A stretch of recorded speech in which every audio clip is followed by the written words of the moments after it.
When I woke up this morning, I was feeling pretty dangerous. All right, yeah, our roster looks great on paper. Whoop-de hell. All right. But at the end of the day, we better be a good team. And you start building that during this time of the year. Get your sorry ass up! Get your sorry ass up! Doing a lot of talking with somebody that ain't do today. Doing a lot of talking. Do you think you're better than Jarrell Revis is right now? I'm better than you. My 24 years of life, I'm better at life than you. Dave! Time to go to work! I ain't 36. I ain't never seen you before. Hop. Better go tell the coach you need some help. We gonna expose you, boy. All right, we coming at your ass. Welcome to the Fantasy Football Roundtable. Let's go! Let's go!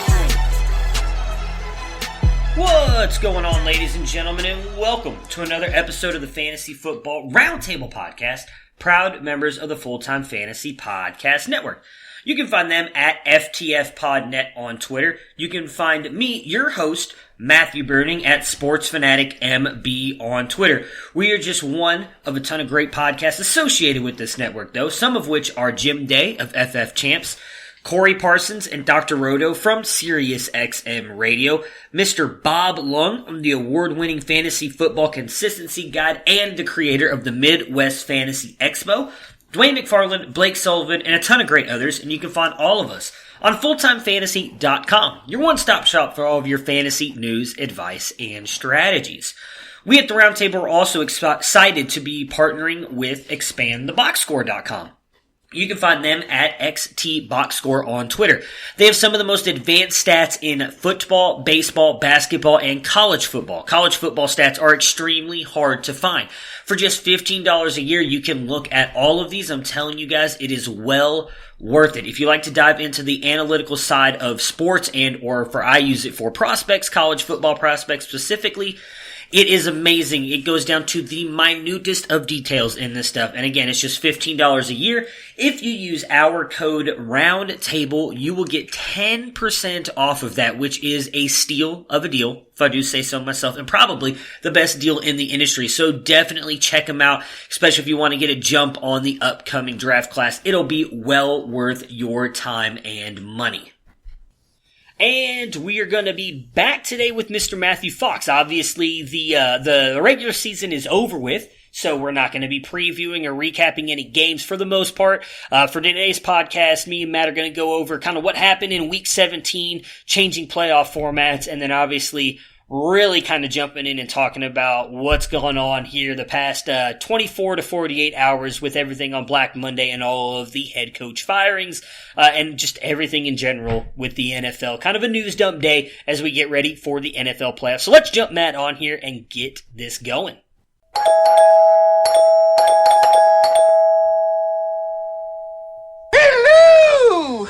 As I just mentioned, we've got Mr. Matthew Fox with us again today. Matt, how you doing today? You excited to be bringing in not just a new year, but a new decade? Or the start of a new decade? You know, it's kind of weird to think it's going to be 2020 already, you know, the year of Barbara Walters. But very nice, I like that. Yeah. It was depressing last night to have no football. Instead of football, my wife wanted to try flirty dancing. So I really miss the NFL a lot. Yeah, that does sound very depressing. I'm not going to lie. I was going to say, I mean, at least we've got some decent bowl games coming up the next couple of days. But then, yeah, I mean, once you get past...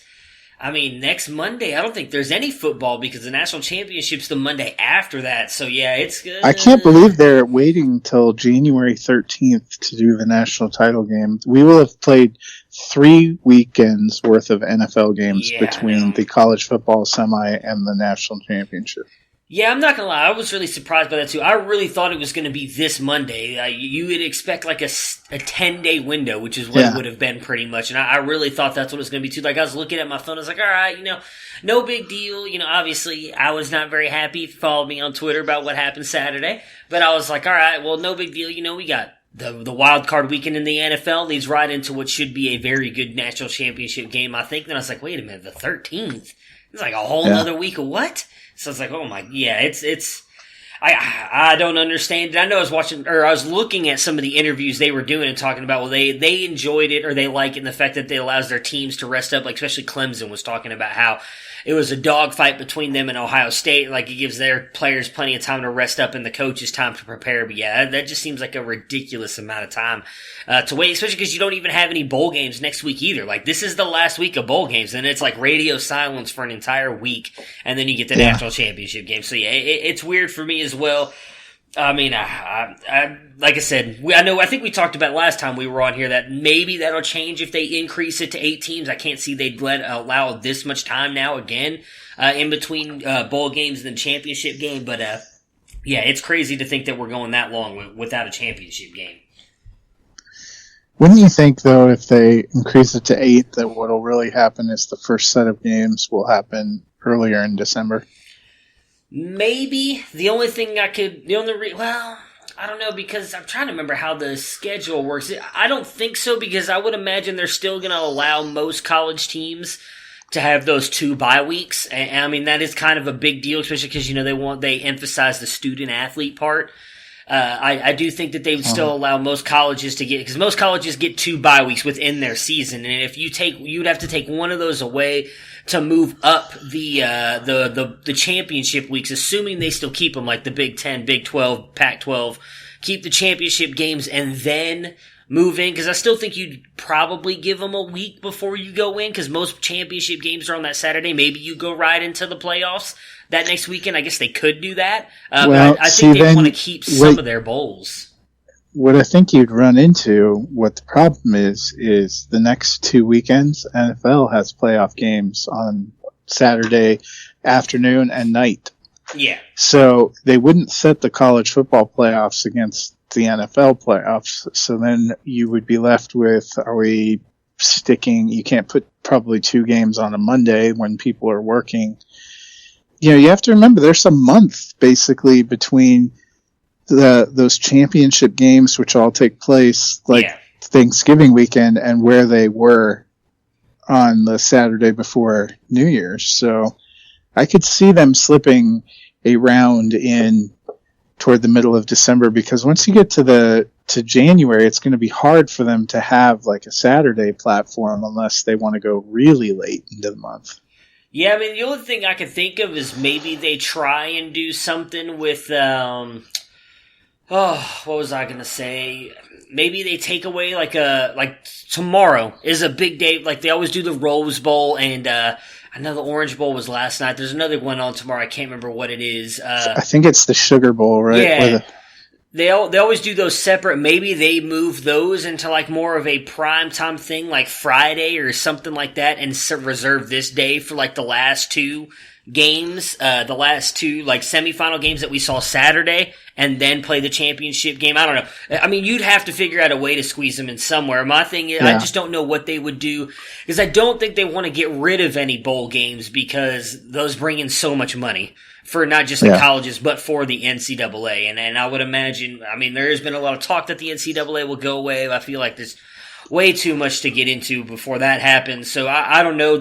I would imagine they'll figure it out. There's too much money involved in that for them not to be able to figure it out. It's kind of why we got to the playoff part to begin with. I remember before this, when it was just the 2 teams going, it was the top 2 teams played for a national championship, and that was it. And everybody said, nah, they can't figure it out. There's no way they'll make it. There's no way they can do 4 teams. And there really is how much money was in it. And guess what? Now we've had a 4-team playoff here for the past 5 years. I think this is the 6th year now. So yeah, if they can figure out a way, they will figure out a way to make it happen. Speaking of the college football playoffs, as you mentioned, we do have the NFL playoffs kicking off this weekend. We've got wild card weekend, 2 games Saturday, 2 games Sunday.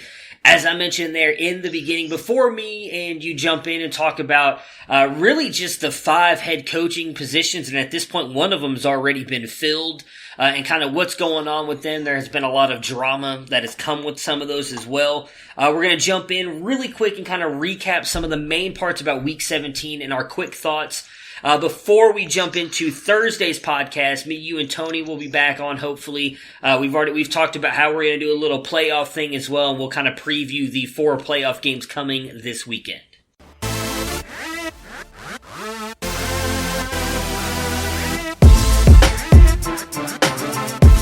1st and 10 at the Lions 29, and Prescott goes screen right. Elliott down the right side to the 25, to the 20, to the 10. Elliott to the pylon. Zeke Elliott, touchdown. 38 on the screen.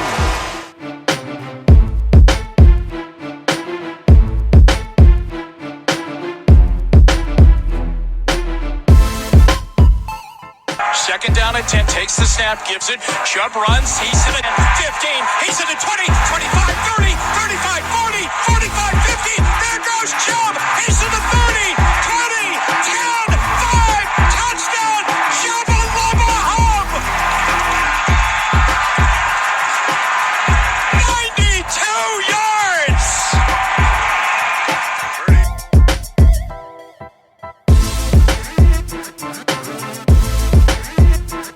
Left. Marshawn Lattimore, 12 yards from Adam.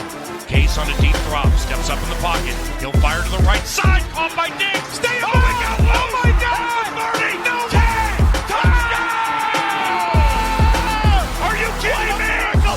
It's a Minneapolis miracle!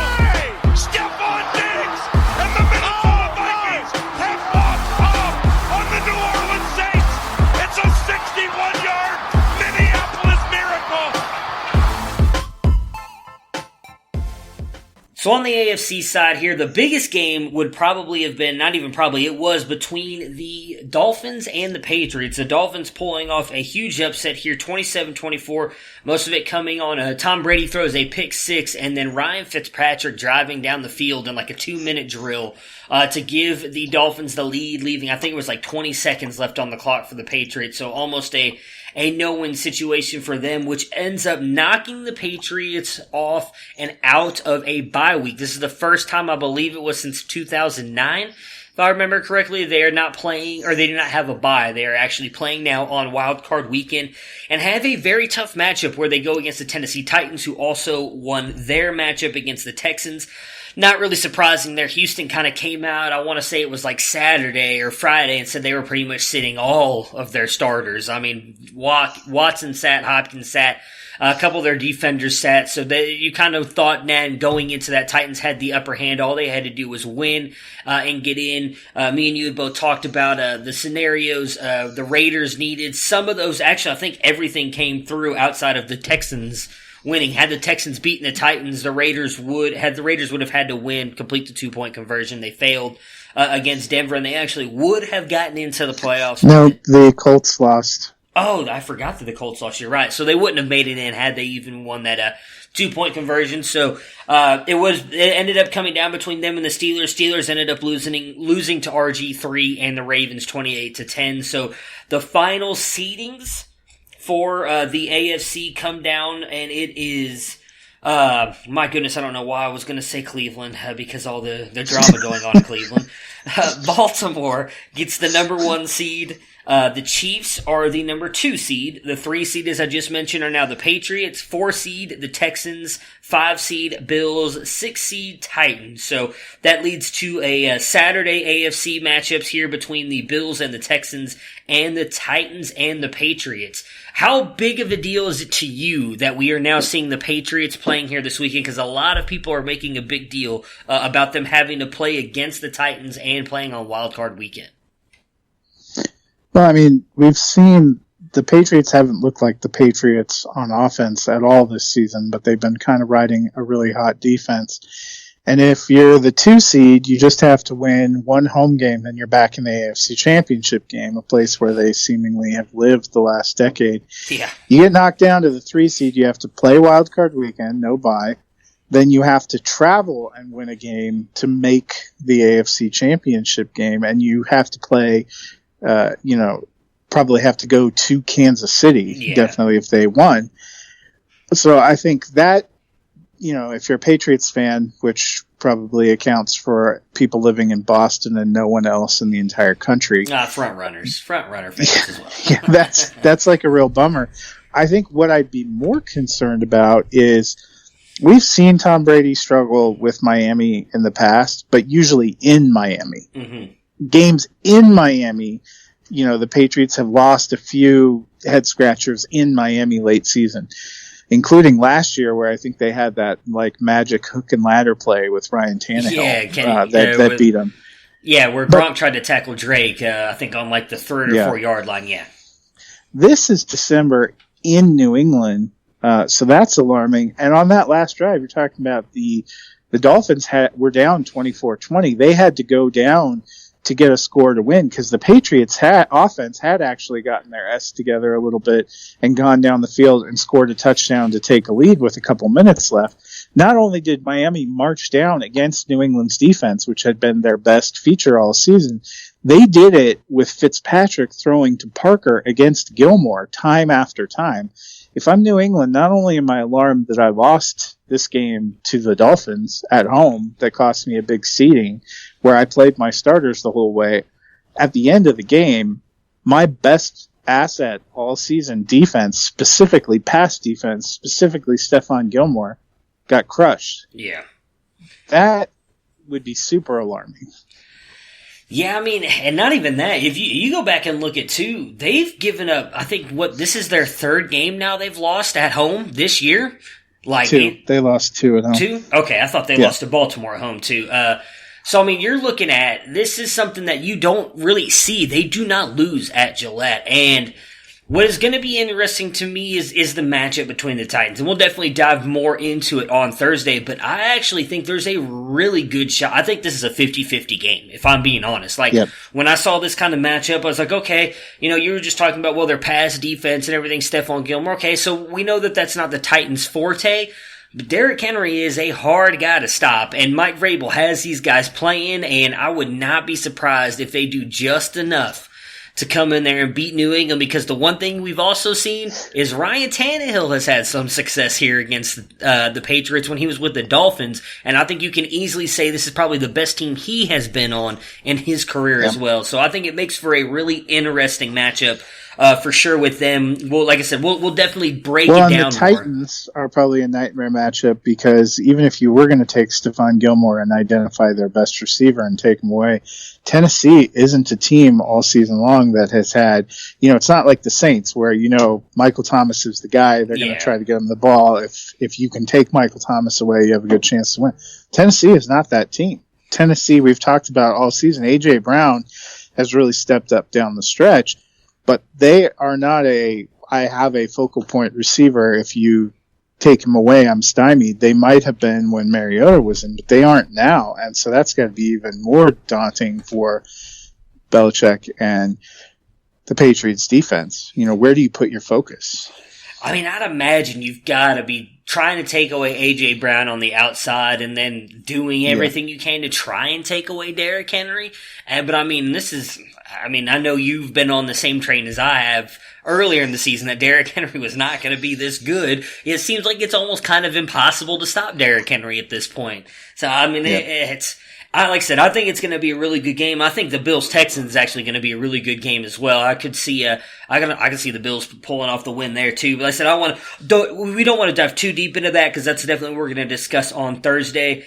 On the NFC side, not as much game changing here. The biggest one obviously came down to that huge game between the 49ers and the Seahawks Sunday night, where Jacob Hollister got stopped on the goal line. Great tackle by the 49ers defense. Gang tackle to stop Hollister before he could get up, got stood up, and actually did not get the ball across the line. Kind of ironic that almost a play just like that, I think it was either the week before or 2 weeks before with Julio Jones, where he barely leaned back and the ball was able to cross the line that, in my opinion, ended up costing him, or made it to the point where this game meant so much because the Seattle Seahawks ended up winning their game. But they lost this one. They lose 26-21, so they drop to the 5 seed. 49ers end up with the 1 seed overall in the conference, get a bye week, which is huge for them, which also then, because the Packers ended up winning a close one in Detroit, moves them to the 2 seed and drops the New Orleans Saints to the 3 seed at 13-3, which is insane to me. Then you have the Eagles. We all knew about the NFC stuff. They ended up pulling out a win, which is, like I said, I can't wait to talk some about these games because what the Eagles did too. Actually, we'll spend a minute talking about them. Why not? what they were able to do Sunday, because, I mean, you knew, I would say, I was going back and forth between that game and a couple other games, obviously, with all those games on in that afternoon window.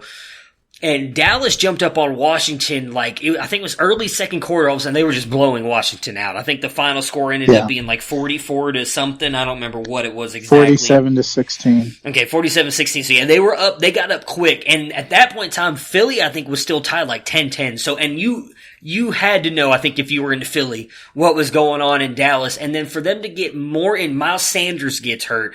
I can't remember who else got hurt. Ertz didn't even play. For them to be able to hang on and then come back and win that game. Again, a team they should have beat in the Giants, but with all of the injuries they've had, to win that and then they end up winning the NFC East, I think speaks a lot to that team. They obviously don't have an easy matchup. They are the 4 seed. They play the 5 seed in the Seattle Seahawks. And the Vikings come in as the 6 seed and they get the Saints this weekend. So, those, I think, are 2 really good matches as well. It's I actually think all these games are going to be really good games. I don't see a blowout in all of them. I would say if I had to pick one, the one to me maybe is going to be Seattle-Philly, just because of Philly is so beat up everywhere now. Offensive line, defense, running back, wide receivers, that maybe Seattle's just able to jump up on them, and they're not able to do anything. But, I mean, you've got a rematch of the Miracle in Minneapolis there with the Vikings and Saints, which should be a good one as well. What are your thoughts on the NFC playoffs, and how big a deal is it to you that the San Francisco Niners were able to secure that number 1 seed? I think it's pretty huge, not just for them, but for the NFC, because, New Orleans, they had some injuries and some things in the middle of the season, but I actually thought they ended the season as possibly the strongest team, and to have them get shoved down to that wild card weekend, and, if you were looking for the New Orleans always gets screwed by the refs, the no call on a fairly obvious pass interference from San Francisco and Seattle on 3rd down, kind of a head scratcher that then pushes Seattle, to that tough 4th down play. Yeah. And so a missed call in a crucial game again ends up costing the Saints directly. You can't make it up. It feels like every big call this year has some way hosed to the New Orleans Saints. So that's going to be kind of interesting. And Minnesota has to be a little bit verklempt, because they went from possibly traveling to play Seattle, which I would see as sort of a winnable game. Seattle's beat to hell too. Yeah. That's what's going to be interesting about they had to re-sign Marshawn Lynch, and I know there's a lot of, it seems kind of exciting, the thought that beast mode is back for them, but there's a reason Marshawn Lynch wasn't on a team this year, and the nostalgia of seeing him come in, he's still capable of, jumping over the goal line or battering for 1 or 2 yards, but he's not the rushing threat that they, when they had Carson and Penny, it was almost, that's where you saw Russell Wilson starting to not have to be needed that much. Yeah. Going down, Seattle has some offensive line woes and injuries, so that's going to be a fascinating dynamic with them in Philadelphia, a couple of teams that are kind of beat up. The Seahawks had a really strange season. Going into this year, it seemed like they were money at home, but struggled on the road. This year, they finished 4-4 at home, 7-1 on the road, including a lot of big wins in the Eastern time zone. So it's just been kind of tells you it was a weird year. It's going to be some really interesting wild card matchups, some really interesting matchups, for the second round too, because if the Saints win, they go to the Packers in the second round. Yeah. San Francisco could potentially see Seattle for a third time. All those games have gone down to the wire. There's a lot of interesting, potential matchups, not just this weekend, but next weekend. I think it's going to be kind of a fun playoffs. Yeah, I'm with you. Like I said, if you just go to the AFC side too, like I said, we both think that the Titans could beat the Patriots. If they do or don't, I mean, you have, say the Patriots end up winning. I mean, them Chiefs could be a really good game, which means then you got Bills or Texans. I mean, out of those two, I'd probably say Bills because at least they kept it closer against Baltimore than them against Baltimore. So, yeah, I mean, I think all in all, I like all these teams. I mean, it's hard for me to say that I could say all of them could make the Super Bowl because, and maybe I'm just being a little bit, I'm trying to think of the word. Biased isn't the right word, but looking at Tennessee and thinking, there's just no way. But they've been a good team. I mean, I would say out of the NFC, I wouldn't be surprised if any of those make the Super Bowl. I just think the NFC is just so loaded. In the AFC, it would be hard for me to think that it's going to sound weird.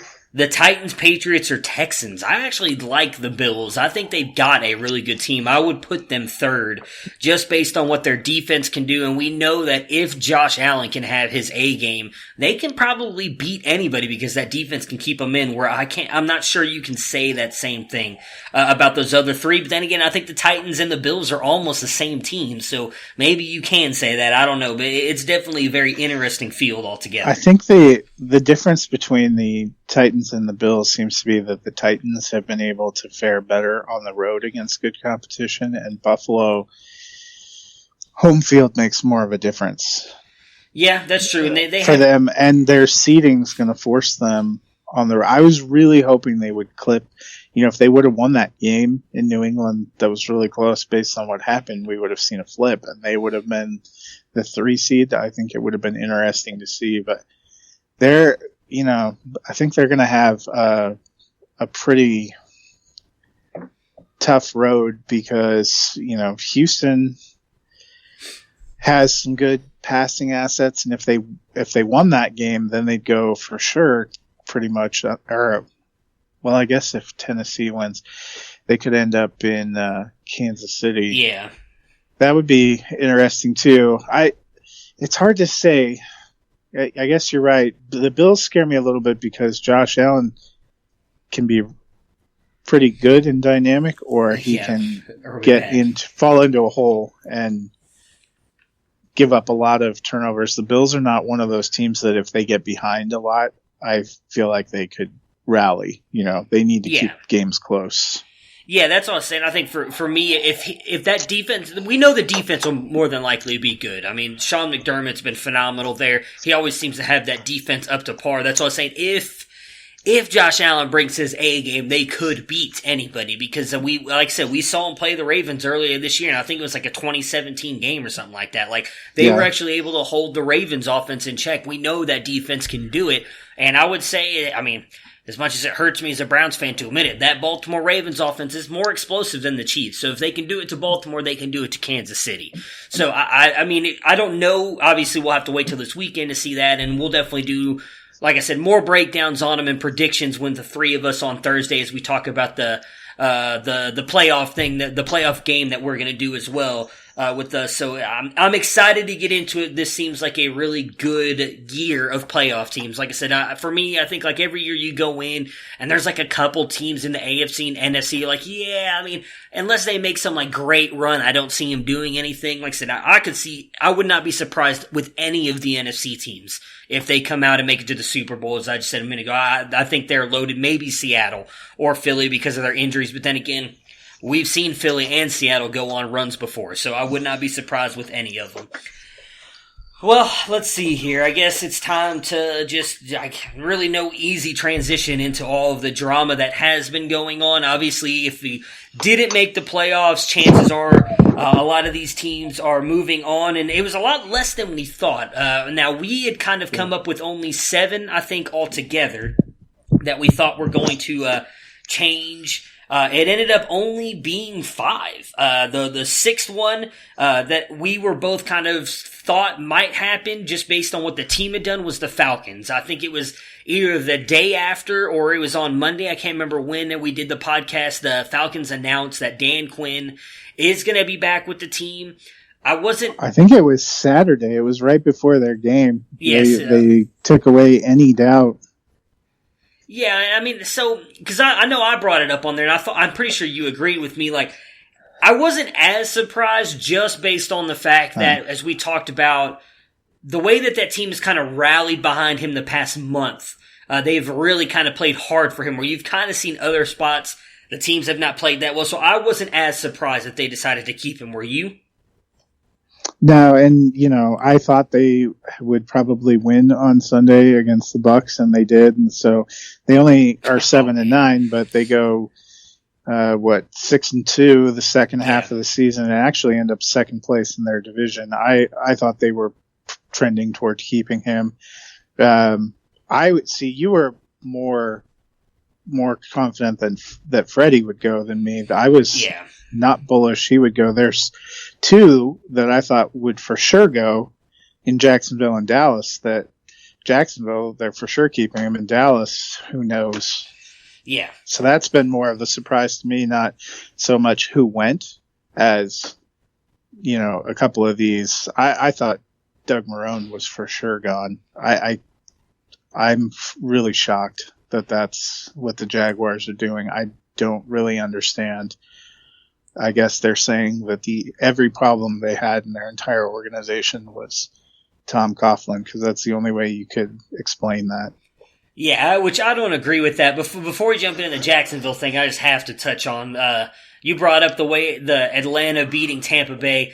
Just perfect ending to Jameis Winston's season of him throwing the pick six. I thought was beautiful. I don't know if did you see his post-game press conference? They asked him, and he's like, "Oh, I'm balling. I'm doing great." I know. Oh yeah, I was laughing World of so denial. hard when I was watching it, because I can't remember. I posted something on Twitter about it because he was like, "If you look at my stats, I'm balling. I got to stop turning the ball over. I know what I need to do. Once I stop turning the ball over, I'm the best. I'm gonna be the best." I'm like, But you've been turning the ball over for 5 years, bro. Like, why haven't you fixed it yet then? That's like saying you're going to have a 4.0 as long as you can avoid getting a D in math and science that you get every year. That's aspirational for you, but it's not happening. Yeah, I loved it. I mean, in all honesty, did you see what Bruce Arians said about him as well? I want to say it was yesterday.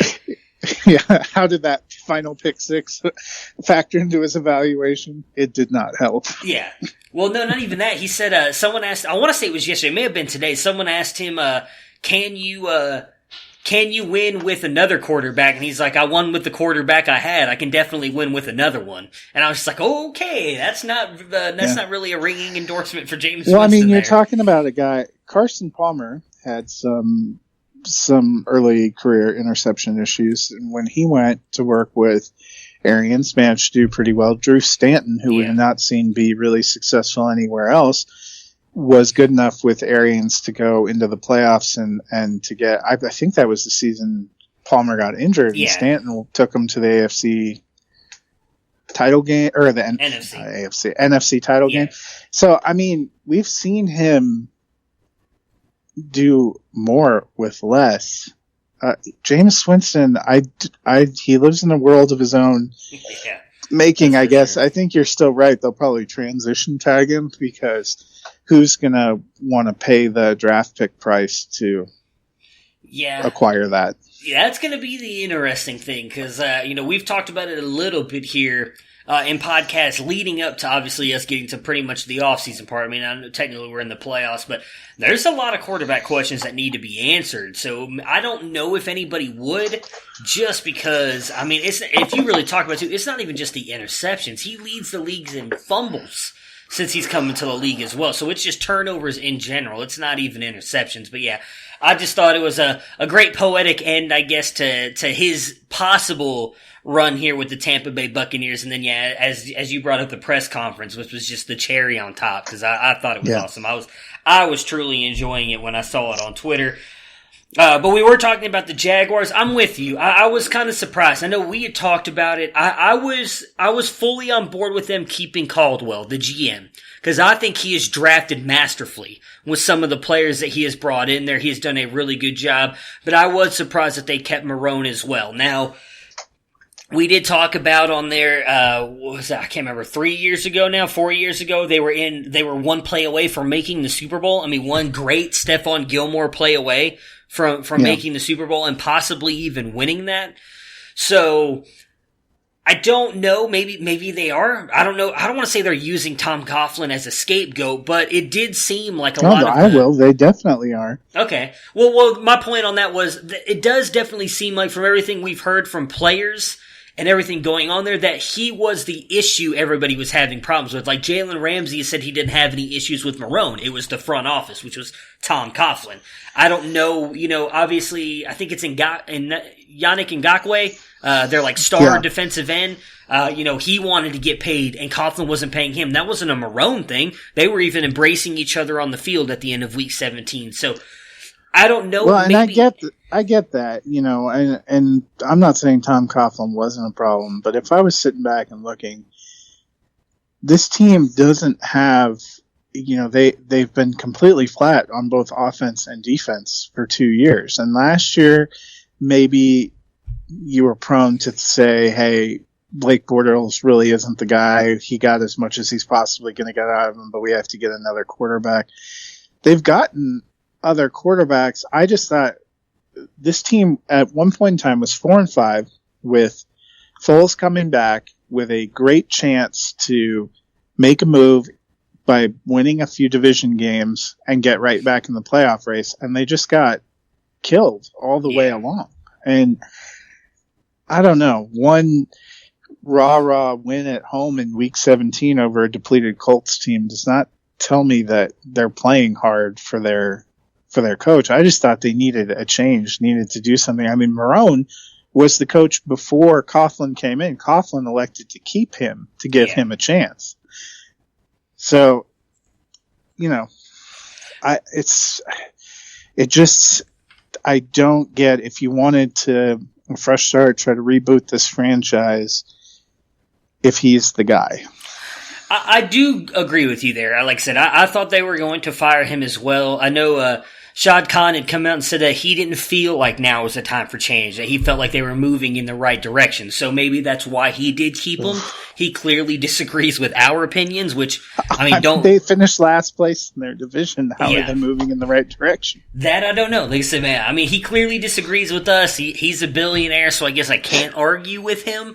But that's the only thing I can think of. That it was, I believe, the statement that he attached to keeping Marrone and Caldwell was that he felt like they are heading in the right direction and now's not a time to change the franchise. So that's clearly what. Now, I don't know even what that means. Does that mean Marrone only gets one more year? Because that doesn't make any sense to me either. Maybe it's something where the only thing I can think of is something we've talked about before. Maybe he feels like Foles going down in that first game really did affect their season. And so maybe it's a whole thing of, okay, now Foles should hopefully be back. He'll be healthy. We've got a full off season again. Let's go into 2020 and expect them to be what we thought they were going to be in 2019. If you wanted to lean into Foles, that would be even more reason, in my opinion, to get rid of Marrone, because I don't know how you go forward with him being the guy, if that's what you're intending, after Doug Marrone basically flushed him 3/4 of the way through and said, no, we're not going back to you. Because Minshew came in and was not very good when he first came in. He's like, no, I'm sticking with him. And if you're saying he's your franchise quarterback, there are times that I liked him. Maybe he can grow into it. Is Marrone the guy that can get anyone there? I mean, one of the reasons I was happy when they kept Marrone when Coughlin first came in is I thought that at the end of the season when he stepped up as the interim coach, he actually had gotten something good out of Blake Bortles. And it seemed like, hey, the big thing for Marrone, even when he was in Buffalo, was he's good at developing quarterbacks. And he was never really able to get anything out of Blake Bortles other than the kind of, you saw flashes and then you saw sadness, which reminds me exactly of what we saw with Gardner Minshew, where you saw some flashes and some sadness. I just, maybe they're saying now he's out of all of his excuses and we'll see what he can do. Or maybe Shad Khan is just the Daniel Snyder of Florida. Maybe. I mean, the one thing I will say, and I'm trying to, is going to, in a way, lead into, I'll actually just let it lead into the next team that I want to talk about. Maybe he's just not that excited about some of the coaches out there, so he wants to give it one more year. Like, maybe it's something where he's looking at the landscape and he's like, you know what, there's not someone here that really gets me that interested. Maybe him and Caldwell have sat down and been like, I think there's some decent candidates out there, but maybe there's someone out there like, you know what, I don't see someone that I think is a good fit for us right now, so let's just give Marrone one more year and see what happens. And that's not always the best approach. Maybe they think organizationally they have so many problems that they have a hard time recruiting a coach, and that could be. Yeah. And I don't think Marone's been the worst coach. My feeling is just they need a change to like spark some improvement and some growth in the franchise. It's almost the same way I feel about Dallas. There's at times where I've thought Jason Garrett has been decent, and he has an overall winning record. He's had some good seasons, but he doesn't appear to be able to push them to that next level. I went through that as a Broncos fan. We had John Fox, who came in after the disaster that was Josh McDaniels, and he definitely righted the ship. They got him some better players. He was a high seed, going to the playoffs for a while. John Elway cut bait with him after a season where they were the number 2 seed in the AFC because he didn't think that the team was responding in a way where it was going to max everything out. And the very next year, they put in Kubiak and they won the Super Bowl. They were able to push themselves. They needed that little extra. And would be, if I'm watching the Jaguars, I don't think Marone's the worst coach. I think he's done some decent things. He's helped them be relevant, but I just don't know if he's the guy to get you to the next level. And the fact they went from one play from the Super Bowl to last in their division the last 2 years is a really tough pill to swallow, I would think, if you're a fan. Yeah.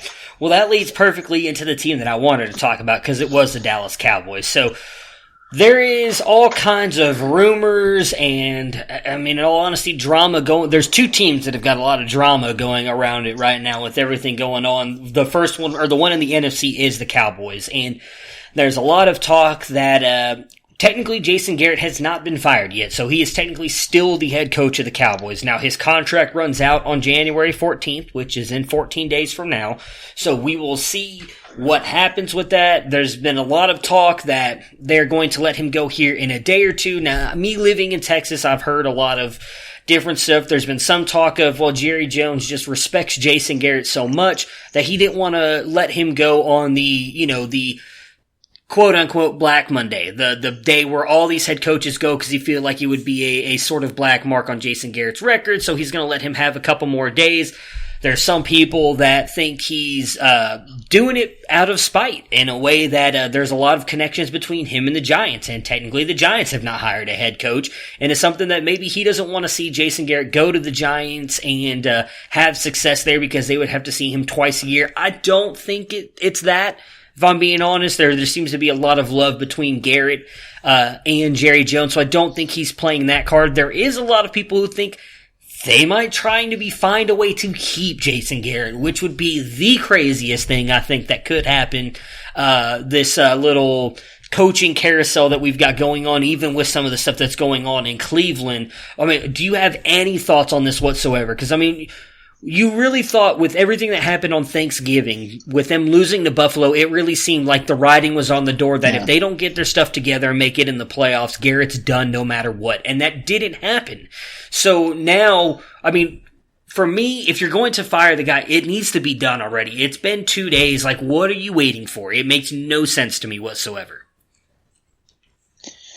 My biggest argument in Dallas is I think they need a change. Garrett's been there a really long time. I have a couple of thoughts. First, it would be the most Dallas Cowboy way for this situation to end that they never actually fire him, that he just, his contract expires and they just never bring him back.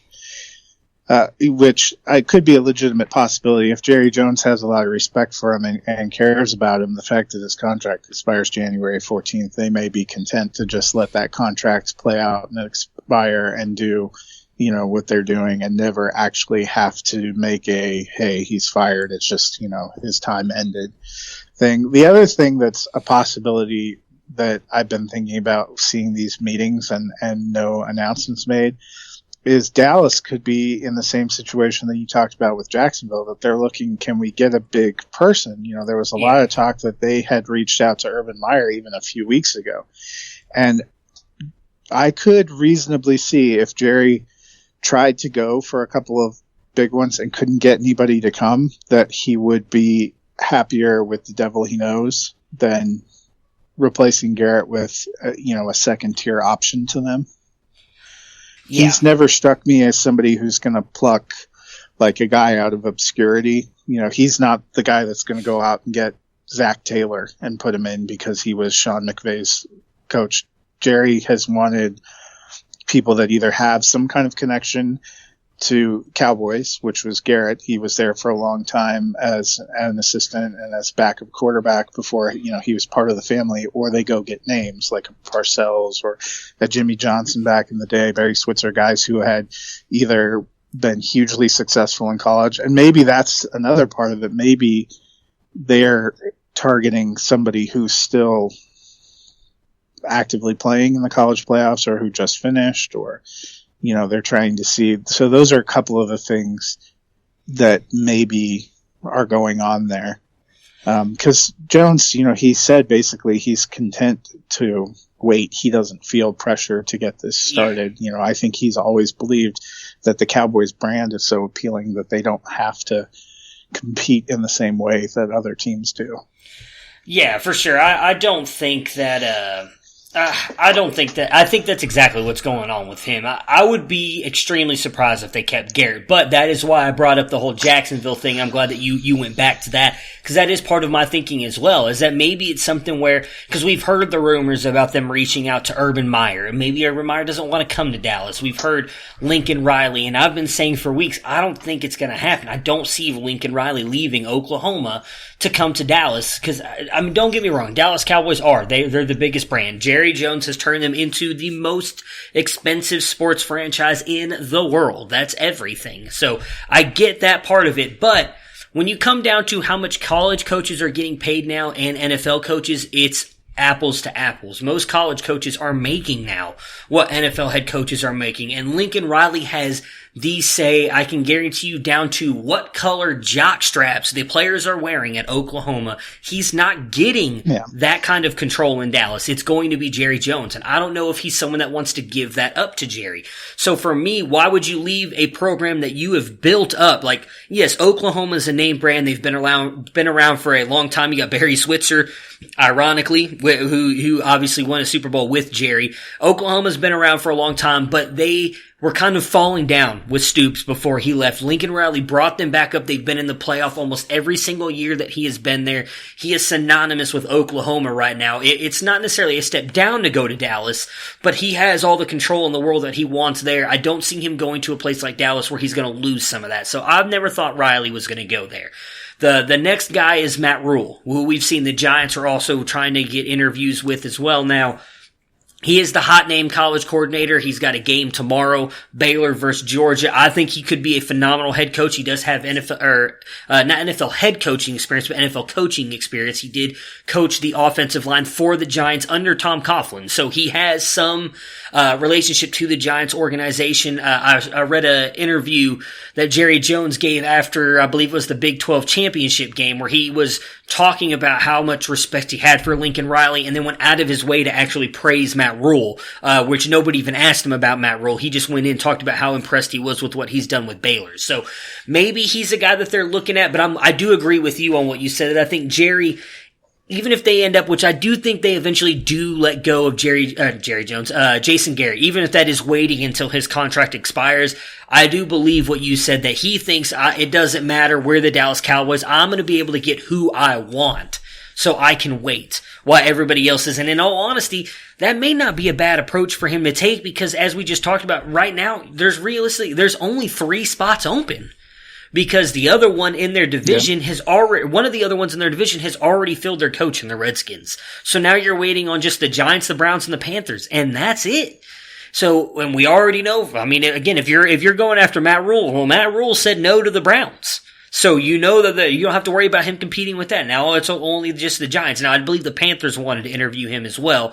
So, I mean, it's insane that they haven't let him go, but maybe it all just ends up working out in Jerry Jones' favor. I don't think he comes back. So I guess the big thing to put on a few years ago, when Garrett was on the hot seat and New Orleans was doing less well than they were, there was a lot of wonder whether Sean Payton would come back to Dallas. And I have wondered much of this season if this is kind of Breeze setting up to walk away. And if that's the case, you wonder if part of Jerry is waiting to see what happens with New Orleans to see if he can make a run. Yeah.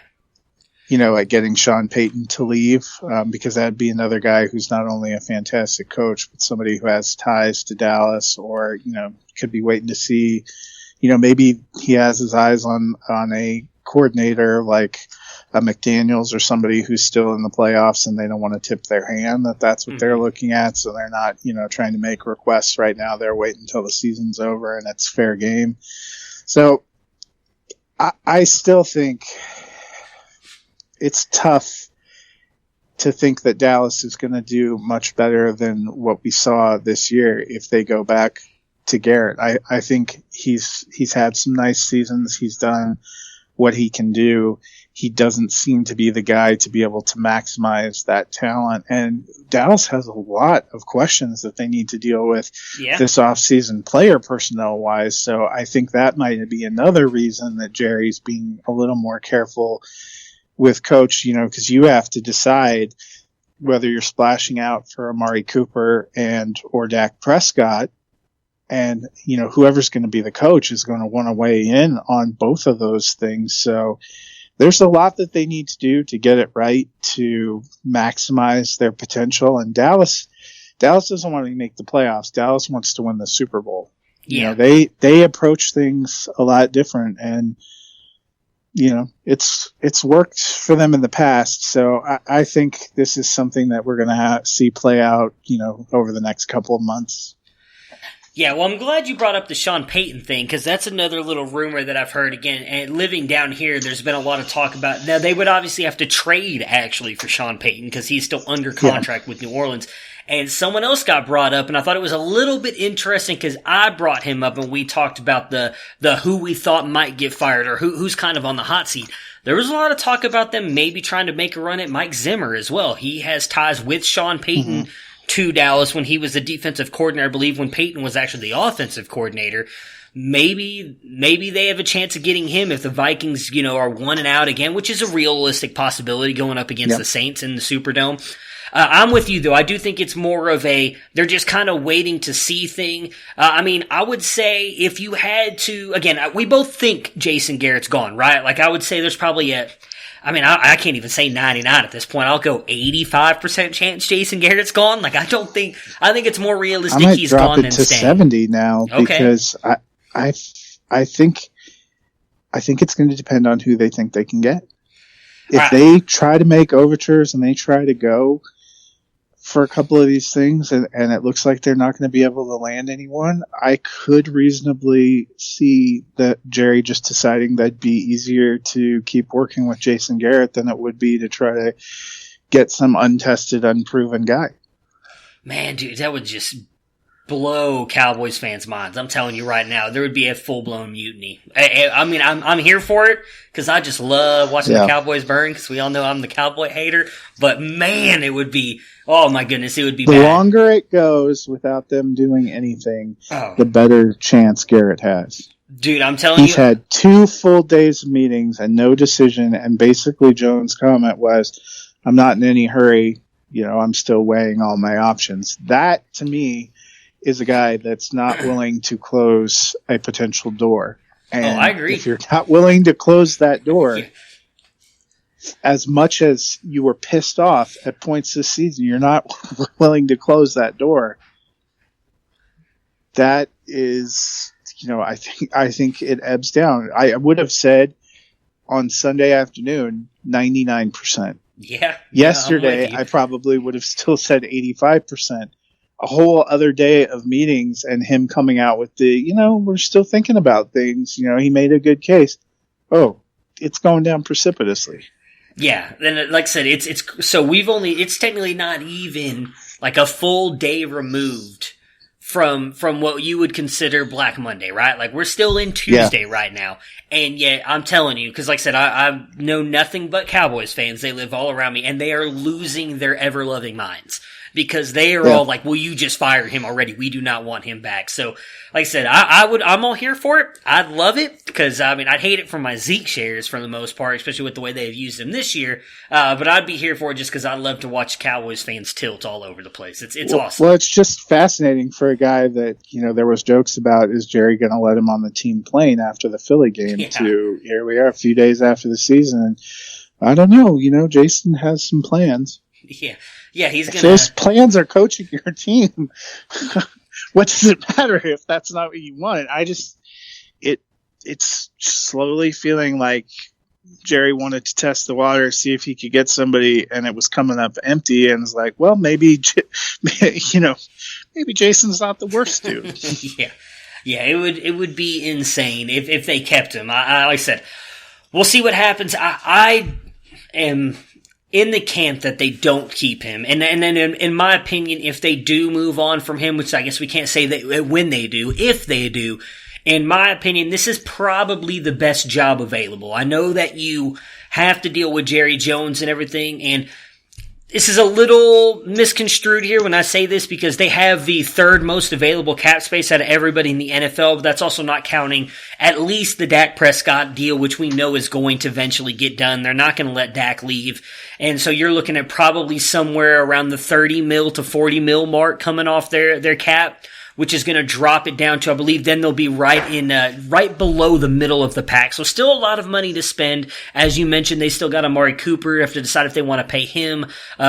Xavier Woods, their outstanding cornerback. And then I can't remember who they've got. Quinn, their defensive end. They've also got, I believe, that comes up this. Yes, Robert Quinn.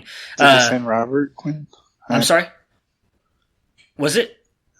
Yeah, I think that was it, Robert Quinn. Yeah. So they've got those three guys they've got to decide. I would not be surprised if they let Amari go. I don't think they want to, and I know Amari said that he wants to stay. I think out of all those guys, because Xavier Woods and Quinn will be expensive, I think. Woods I don't think will be, because cornerbacks, even the highest end cornerbacks, don't make that big a deal. They don't get that much money. So I think they could probably bring Woods back. But Quinn, defensive ends, depending on what kind of contract he'd be looking at, I think it would be hard to pay him and Amari Cooper as well.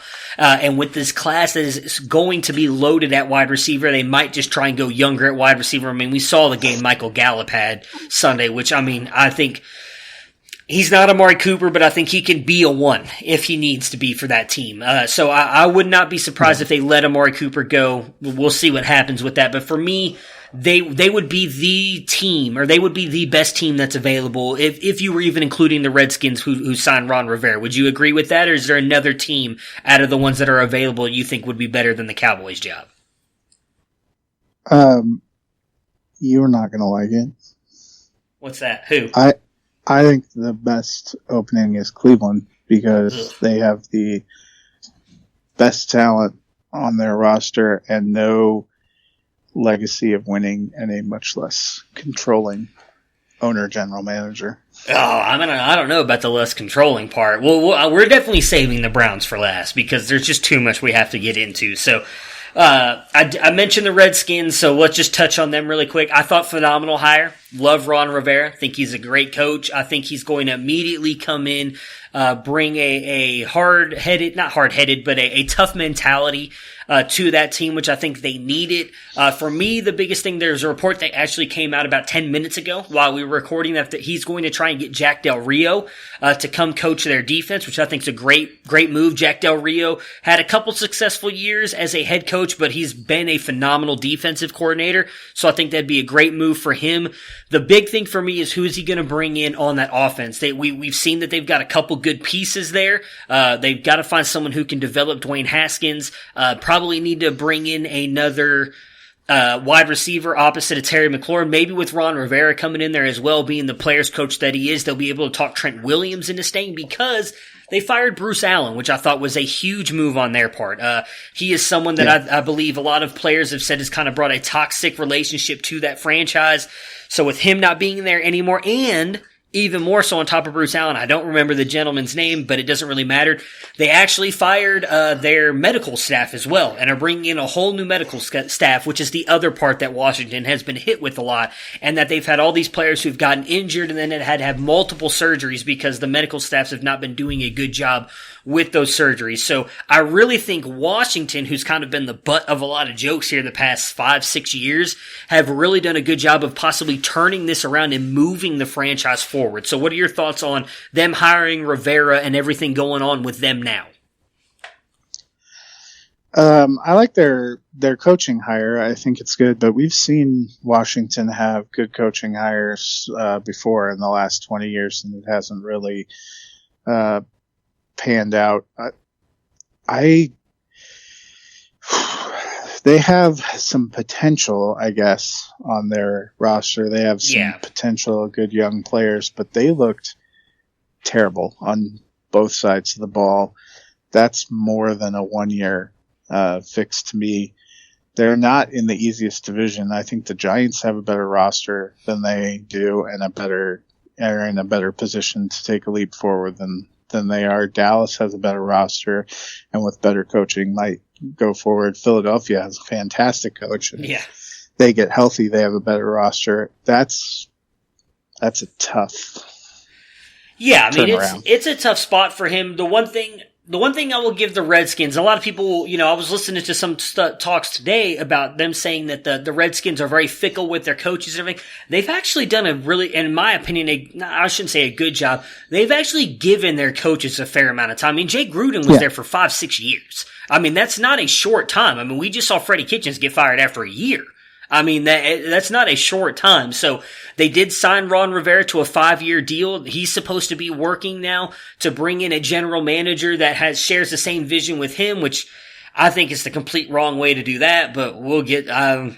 What's your opinion on that? Because we both like Ron Rivera. It seems both think it's a good hire. In my opinion.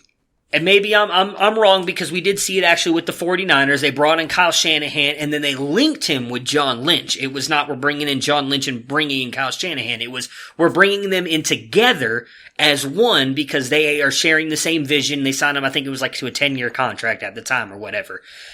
They've brought in Ron Rivera, and now he is going to get to pick the general manager that now is going to be picking the players and everything, which is completely different than what we've ever seen. It's always been the general man. They hire a general manager, they pick the head coach they want. So what is your thoughts on that dynamic? Because we're also seeing that in Cleveland. Yeah, I mean, I guess we'll have to see how it works. Washington's another organization that deservedly gets a bad rap because of ownership and the front office situation. So getting a good GM will help. Hopefully Ron Rivera will bring some excitement and some discipline. The real question is who's making the draft picks, because it was pretty well accepted that last year Daniel Snyder was convinced Dwayne Haskins was the guy and forced that upon everyone. The question is going to be, we've seen some good, strong head coaches and stuff come in to Washington and constantly butt heads with Daniel Snyder. Is it going to be different? Even if Ron Rivera picks the GM, do those guys still get to make the decisions? And there's a lot of you'd figure Adrian Peterson probably not coming back. He's getting older. I don't, I know you've always liked Darius Geis's talent. The guy does not seem to be able to stay healthy. Sometimes those things work themselves out, but that's a big question. Dwayne Haskins was probably, to me, aside from Will Grier, the least impressive of the rookie quarterbacks that played this year. Yeah. And coaching could be a big part of that. Who are they going to get to do offense? There's just a lot of questions there. Jordan Reed's been consummately injured. I guess they're going to kind of move on from him. I like Terry McLaurin, but they definitely need some other weapons. And I thought their defense was really bad. Jack Del Rio could help. You would think that Rivera would help, but one of the reasons that they ended up moving on from him in Carolina was that Carolina defense just got decimated and fell apart. So, I don't know. And like I said, it's a tough division situation. There are just so many questions. I like Ron Rivera. If I was him, I don't know if I would have picked Washington as the place. A lot of times these head coaches, you get one or two big chances and then, it starts to slide away from you. Are you really, sinking, putting your flag in the ground with this situation in Washington. There's obviously something about it that appealed to him. I think he'll be better than what they have now, but there's a lot of questions and a lot of unknowns. I don't feel like you can even adequately evaluate it, but Redskins fans have to be excited at least that they got somebody and see where they can go.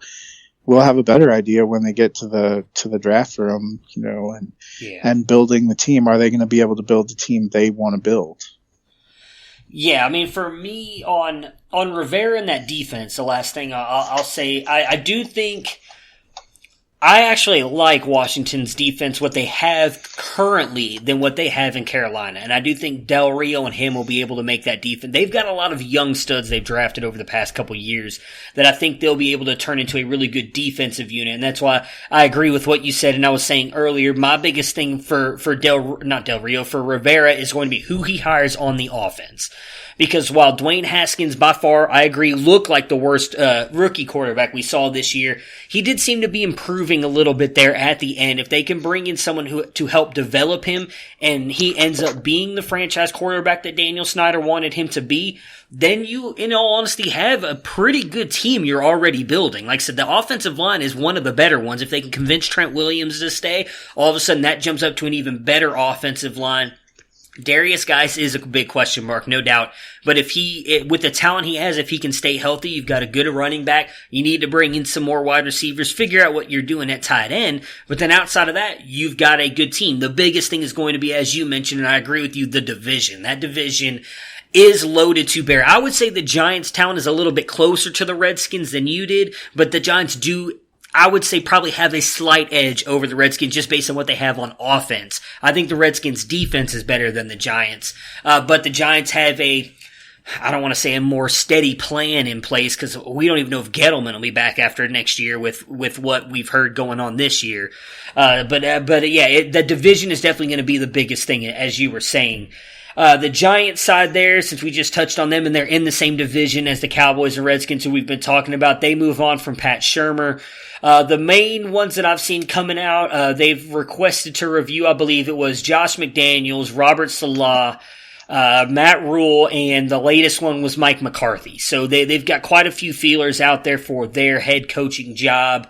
There was a lot of rumors yesterday that Dave Gettleman would be fired. They kept him. It was 50-50. For those of you who don't know, it's split between the Tisch and the Mara families. So I guess one of them wanted him to go, the other didn't. So until they both agree that he needs to be gone, he's going to stay. Said maybe he's gone next year. We don't know. The one thing I'll give Gettleman, a lot of people want to hate on him. The pick of Saquon Barkley at 2 was a phenomenal pick, clearly, and I do think, as we've seen Daniel Jones at 6 when everybody made fun of him, may not have been that bad of a pick. I mean, Daniel Jones looked good last year, so we'll see what happens. I liked Darius Slayton, too. If they can get Shepard and Ingram back healthy, they have Golden Tate, Slayton. They have some potential weapons. They need to improve their line and to get better consistency out of their defense. Yeah, that's what I said. Defense is going to be the biggest thing for them. And so I'm interested to see which way they go. There is a lot of talks that they want Matt Rule, and I don't think that would be a bad move. He is an offensive-minded guy, so I would be interested to see who he brings in on the defense, because as we both just said, defensively is where they need to go. That's going to be the biggest thing that they need to fix. So I'd be interested to see who they bring in on the defense. Mike McCarthy, I don't think would be a bad fit there either. I'm not that big of a Mike McCarthy guy, if I'm being honest, but I could see him using Daniel Jones in a good way for that offense for them to succeed. I'd hate it for my Barkley shares, because he would find a way to get Wayne Gallman involved more into the offensive plans, because he'd say Saquon Barkley's just not that good like he did Aaron Jones, and that would cause all kinds of issues. But I don't think that'd be a bad move for them either. Do you have anything else you want to say on the Giants job, or should we move on to the last one before we get to the worst position here, or the worst run franchise in all of the NFL? No, I just think one of the big things that'll be interesting to watch, not just for the Giants, but for other teams, a lot of teams have requested Josh McDaniels. Yeah. It seems like a couple of years ago they made some kind of firm, not publicly announced deal that he was going to succeed Bill.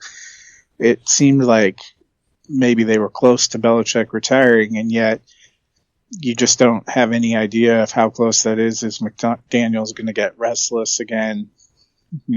Try to go out. That's one of the big unknowns. Last year, if I recall, he decided to pass on any interviews. Yeah, and the year before was when he accepted the Colts job and backed out. Yeah. So it'd be interesting if he puts himself back on the market this year. There's a lot of questions in New England, too, coming out. Is Brady, obviously his contract ends. Is Bill getting tired, ready to go? Because I think there was some kind of arrangement made there, and that's a real wild card unknown about all these people that want to pursue Josh McDaniels, which I would love for him to go to a team I dislike. Well, that's not good because I have a feeling he might end up in Cleveland, but we'll talk about that when we get to the Cleveland I already told you job. I wouldn't wish that on you. I know. But I actually do think McDaniels is going to interview for teams. So as you just mentioned, he declined all the interviews pretty quickly last year. Now maybe that was because the Patriots were on a bye. Maybe he can't respond to him, but I think the fact that he hasn't declined them like a lot of other coaches have, I think he's willing to take jobs. I do think he's restless because the one thing I will say is, if this is Brady's last year, which I would not be surprised if it is. I know a lot of people keep saying, Brady's even said he wants to play for a couple more years. I think we can all clearly admit he's not the same Brady. He was stepping down a little bit last year. I think he's taking another step down this year. And I do think Bill kind of wants to prove he can win without Brady. I think he's a very prideful guy. We know that there's been a lot of linking those two together. So I would not be surprised if Bill tries to stick around for a couple years after Brady leaves. And trying to prove that he can win without him. So I would not be surprised if McDaniels takes some interviews. Whether or not he gets a head coaching job, I don't know. But I do think he will at least take some interviews, which leads us to the last one with the Panthers. They have also they've asked to interview him, and Matt Rule and McCarthy, I believe, were the three that I saw for them as well. Interesting job. I'm actually kind of surprised they said McCarthy because David Tepper, who's the owner, said that he wanted to bring in a young offensive mind. Now, Mike McCarthy is considered an offensive mind. Young is not the word I would put with him, but he is considered to be a very good offensive coach. Panthers-wise, interesting spot, I think. They've got, obviously, phenomenal offensive players. The biggest question is going to be what they do with Cam Newton. Does he stay? Is he going to be healthy? We both talked about earlier the way that defense kind of fell apart this year. I think that's, much like the Giants, the biggest thing they need to answer is what they're going to do with their defense. But their division is, in all honesty, kind of winnable. I know you've obviously got the Saints there, and that's the biggest one for me. But if maybe, as we've talked about, I wouldn't be surprised if maybe Breeze steps away if they end up winning it this year. Does that mean Peyton stays, Peyton goes? And they're the only team, I think, that has a clear step above the Panthers. I know the Falcons are bringing back Quinn. They've got all kinds of issues. Tampa Bay, while they finished 8-8 this year, they've kind of got 7-9. They've got all kinds of issues as well. So I think the Panthers, depending on who they bring in there, if they can work on that defense, I think have a realistic shot to be right back in the playoff hunt like they were a couple years ago. What are your thoughts on the Panthers in their opening? Well, I think the quarterback position, the uncertainty, I think if anything this season showed that neither Kyle Allen nor Will Grier is a realistic option if you want to win in 2020. Yeah. So how healthy is Cam Newton? It's a huge unknown. Obviously what became clear after 2 weeks of this season was that the Panthers were never fully honest about where Cam Newton was in answering the questions about why he looked the way he looked. Did the time off and another surgery fix him? When we saw the first half of 2018, when he was really humming and in his prime with even younger pieces than what he has now, that was a good team. And if you were an offensive coach, you could feel pretty good about that. Absent that, they're in a weird draft position. Do they try to draft a quarterback? I don't know. I think that's going to answer a lot. I feel differently than you do about the Bucs and the Falcons. I think they have, the Bucs obviously have a quarterback question of their own, but they have more appealing rosters and more stable coaching situations. They're further along in the process than I think Carolina is right now, because Carolina has to decide on a coach, whole new scheme and system. and they have a huge question at the biggest position. Tampa Bay could very well just tag Jameis, roll another year, and see if they can get more improvement. But even if they didn't, Arians isn't wrong.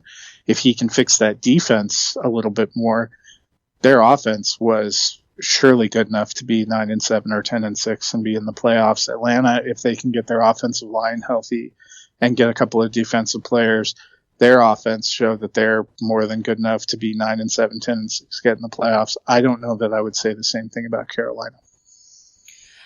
All right. Well, I guess I can't prolong it anymore. There's only one other team left with an opening, and that would be the Cleveland Browns. We saw that they fired Freddie Kitchens before the Sunday night game even started between the 49ers and the Seahawks, which I don't want to say was funny, but it's just a mess there. I've been looking at stuff all day today. They parted ways with John Dorsey, which I thought was a stupid move, in my opinion. They've already openly come out and said that they, as in the Haslams, want to hire a head coach and then, much like the Redskins, allow him to appoint a GM.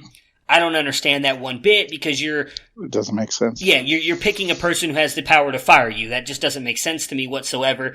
You're creating a power imbalance where... Well, that's always been the issue with Cleveland, though. So we're going to take a little journey down Cleveland Browns Road here really quick. So if you guys don't want to hear about it, you can turn it off here, because it's about to get really bad. So this actually, I believe, happened the very first year that he came in, Mr. Haslam, when they decided to hire Hugh Jackson instead of Sean McDermott. And they had Sashi Brown, who everybody knows was the guy who was kind of trading away players. They took the analytical approach. They have Paul DePodesta, who I'll mention here in a minute because he's still there, from Major League Baseball. He worked for the New York Mets. He is an analytics guy. His thing is to go in and find players that he feels analytically show are very good players that other people are overlooking, that the scouts of the world, the John Dorseys who use their eyes to tell them that they see a good football player. Paul DePodesta uses statistics and numbers.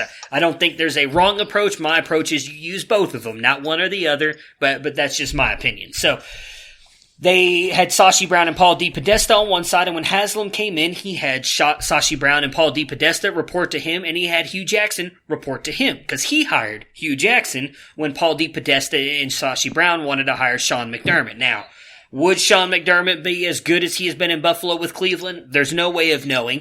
Clearly, it would probably have been the smarter move to go with McDermott over Hugh Jackson. When they decided to fire Sashi Brown, there was a lot of problems with them. They brought in John Dorsey. I believe they announced the hiring within hours of firing Sashi Brown. It was very quickly. Yeah.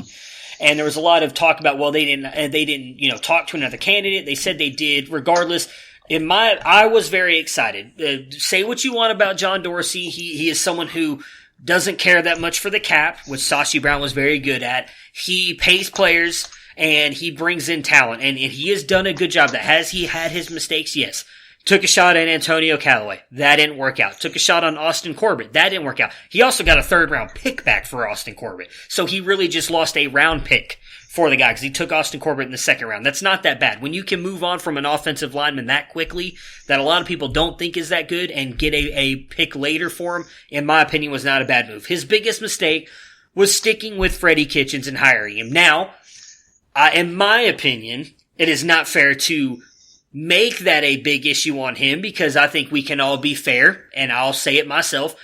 You look all over Brown's Twitter, and I know you can't listen to the fans or you end up sitting with them, the old Bill Parcells line or whatever it was.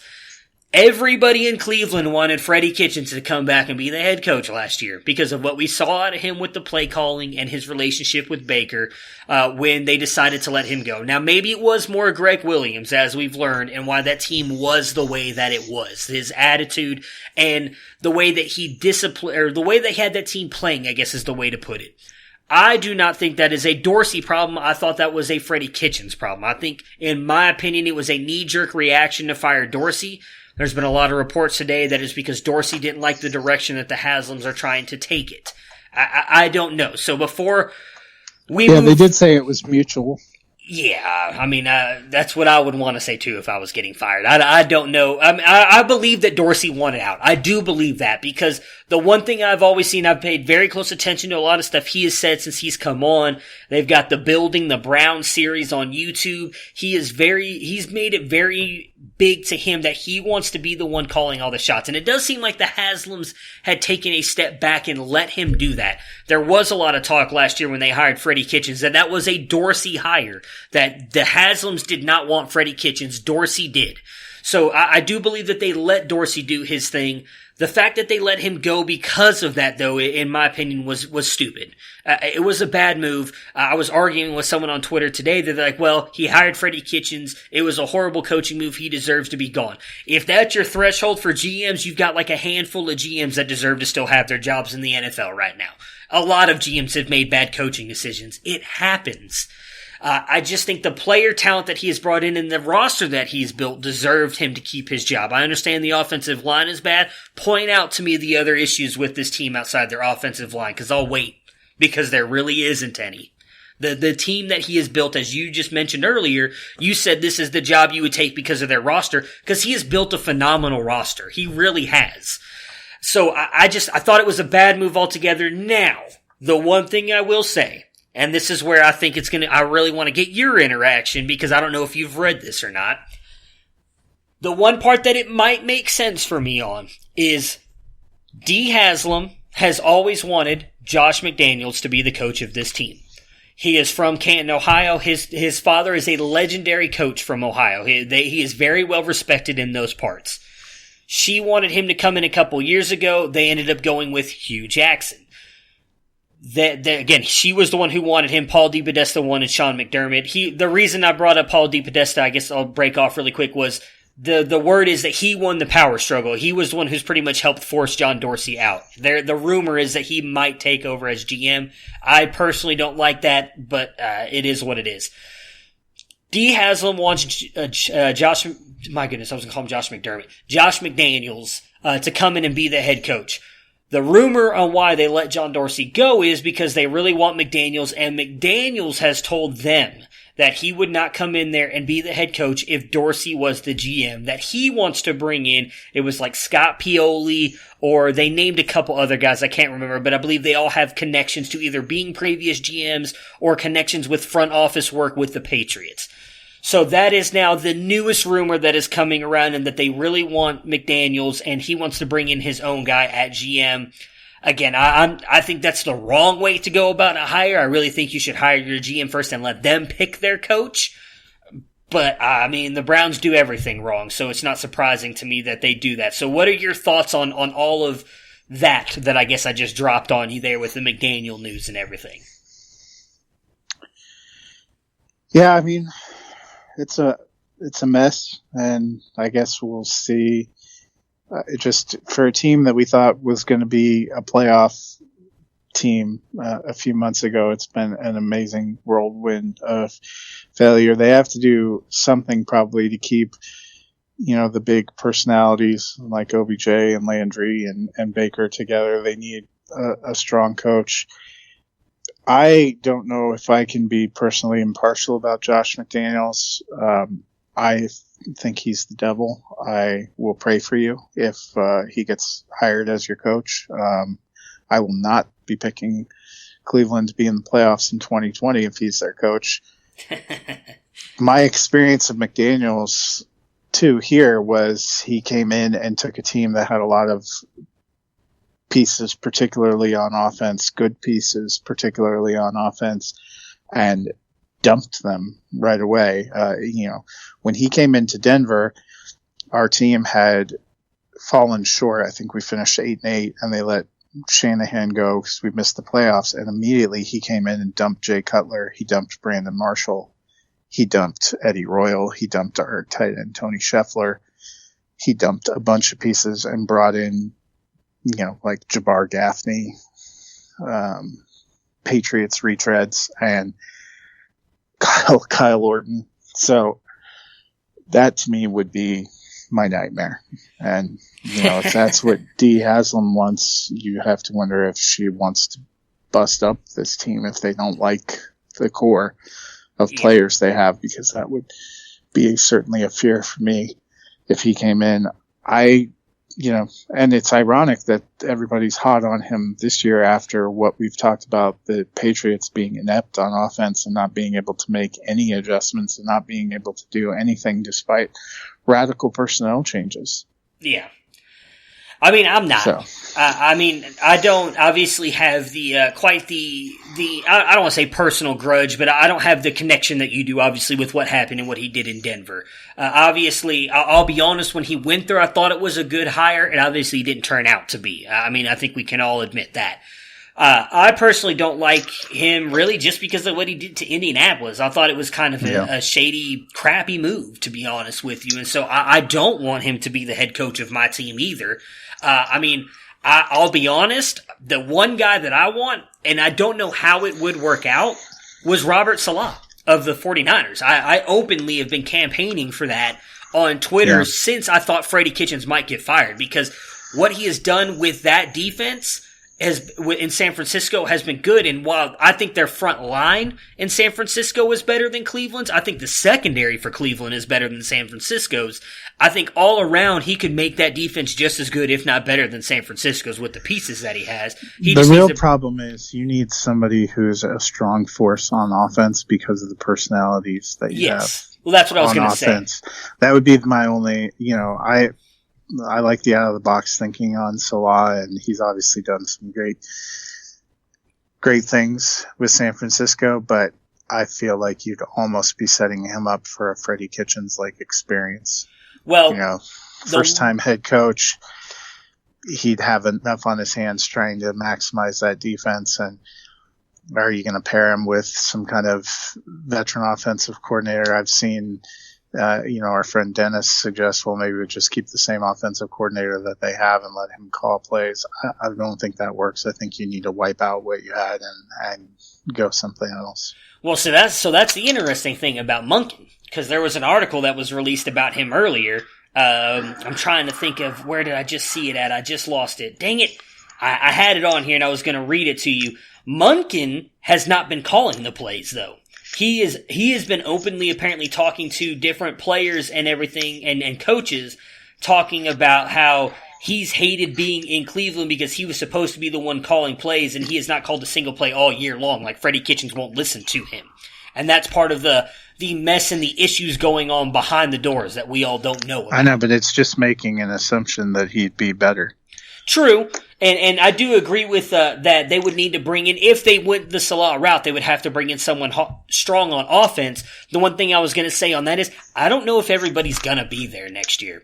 Because the other thing I'll say about Paul DePodesta is he's also very much about the cap, and he's not about guys who make big money. We saw that with, I know it's completely different sports, but when you have a track record... In which case he'd fit along great with Josh McDaniels. If you really think that's the way they're going, that would make the most sense, because that was probably essentially what McDaniels did to Denver, in which case this entire year was a waste of time for, no offense, for Cleveland, because if you made all those moves and brought all those guys and then you're just going to blow it up,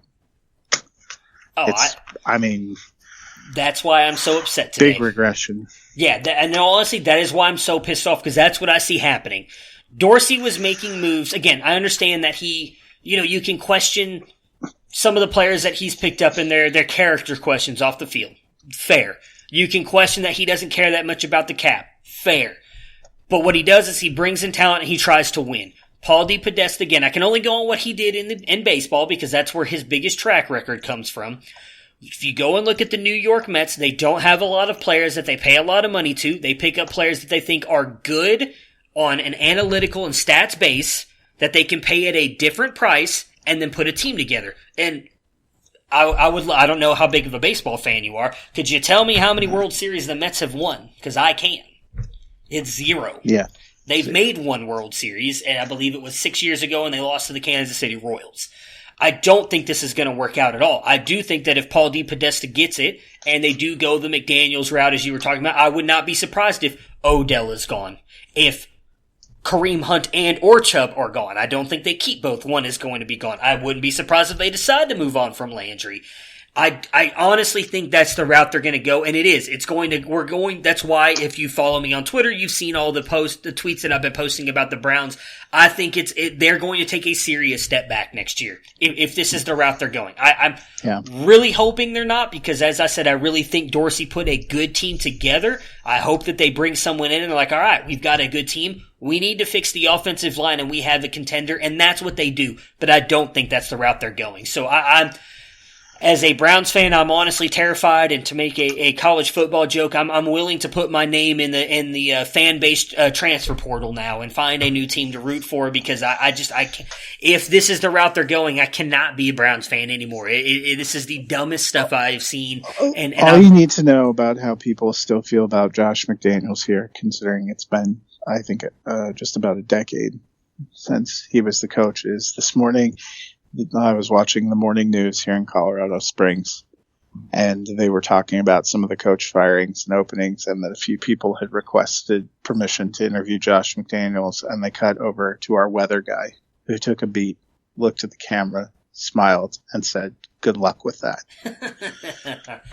Hey, like I said, I'm with you. I don't want them to hire him. If they are bringing in a new head coach, I mean, God, and it sucks to admit this because I didn't want Mike McCarthy last year. I think I'd rather take Mike McCarthy. If I could get my wish, it'd be Robert Saleh at this point, but I don't think that's happening. I honestly think it's going to be Deep Podesta McDaniels. I really think that's the route that it's going, and that's going to be very unfortunate, because I really think all of the hype and everything that we as Browns fans got at the beginning of this season with the team and the talent that we had is going to all be gone. You're going to be looking at, hopefully you didn't buy yourself an Odell Beckham jersey, because I don't think he's going to be with the Browns anymore if that's what ended up happening. So, well, we'll always have fantasy. Yeah, I love Odell. Actually, I'd love for him to leave Cleveland at this point, because he really cost me in a couple teams this year, because I've been bought all in on Odell for a couple years now. I mean, that's it, really. I don't want to bury myself in any more misery. It's supposed to be a New Year's here. I want to try and go in on a high note, so I guess we should end it here and stop talking about how bad of a franchise the Browns are. I do look forward to talking to you on Thursday. I'm excited to talk about the playoff matchups and our playoff bracket. I saw you and Tony were messaging each other a little bit there in the group chat, so it looks like he's going to be good to go. We'll kick off the podcast on Thursday with that, so that will be a lot of fun. Have yourself a safe and happy New Year's tonight, my friend, and I will talk to you again on Thursday. Yep, Happy New Year.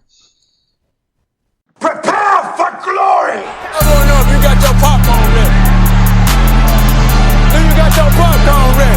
I came out the womb, I was ready. And he's hit the end zone for an unbelievable touchdown. I would be honored if you played football for this team. Throw it up above his head. They can't jump with me. Golly.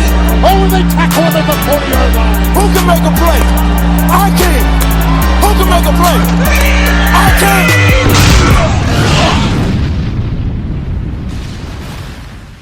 Security threats are everywhere. But with Xfinity XFi, you're notified of threats to your in-home Wi-Fi network, so all your connected devices are protected. That's simple, easy, awesome.